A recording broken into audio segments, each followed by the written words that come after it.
Merida tried to absorb the teachings Queen Eleanor doled out. One day, the lesson was in public speaking. That lesson always took place in the Great Hall, with subjects gathered to hear the Queen give her speeches. At one end of the huge hall were the raised thrones of Queen Eleanor and King Fergus, and next to them, the smaller carved thrones for Merida and the triplets. A large stone fireplace warmed the room. Above it was the crest of Clan Dunbroch. Merida stood in front of her mother's throne, while Eleanor stood on a balcony at the opposite side of the empty room. Merida nervously cleared her throat and began to speak. "Aye, Robin, jolly Robin, and thou shalt know of mine." Merida looked up at her mother, hoping for her approval. "Project!" Eleanor said. Merida swallowed and shouted, "And thou shalt know of mine!"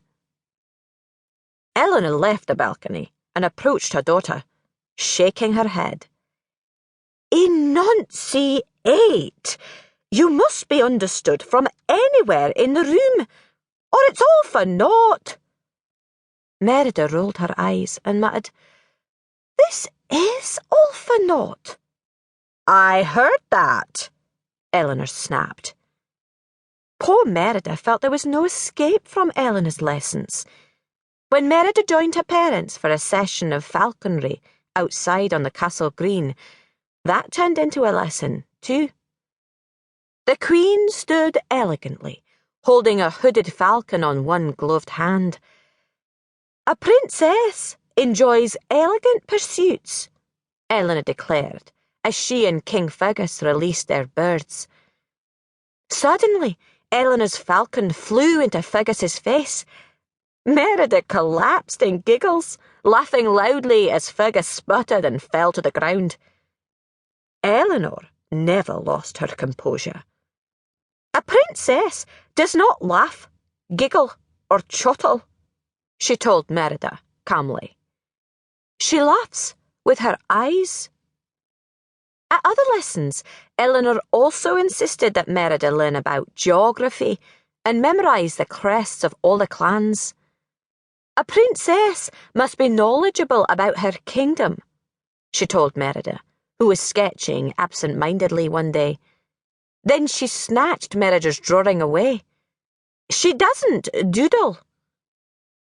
Even when Merida plucked the strings of her harp for fun, Eleanor would sit nearby, listening carefully. "That's a C, dear," she would say, correcting Merida's playing. Merida felt happier when she was able to let loose with her father. She and Fergus loved to exchange friendly swordplay in the courtyard. The king took great pride in his daughter's ability with a sword and a bow. She was almost as good as he had been as a young warrior. Once, during practice, Merida gave him a solid whack on his peg leg, knocking it out from under him. She danced a joyful jig as her father hit the ground. Eleanor noted the exchange. "A princess never gloats," she said as she passed them. The next morning at the crack of dawn, Queen Eleanor cheerfully opened Merida's bed curtains and said in a lively tone, "A princess rises early." Merida could barely open her eyes and nod. All day, every day, it seemed, Merida heard the same words over and over. "A princess is compassionate, patient, cautious, clean, and above all, perfect in every way." That night, as always, the evening meal became a lesson.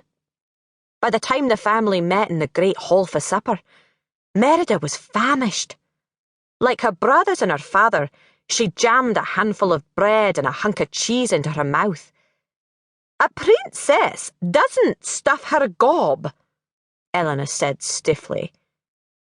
Once again, Eleanor was telling Merida what a princess must and mustn't do. To Merida, it seemed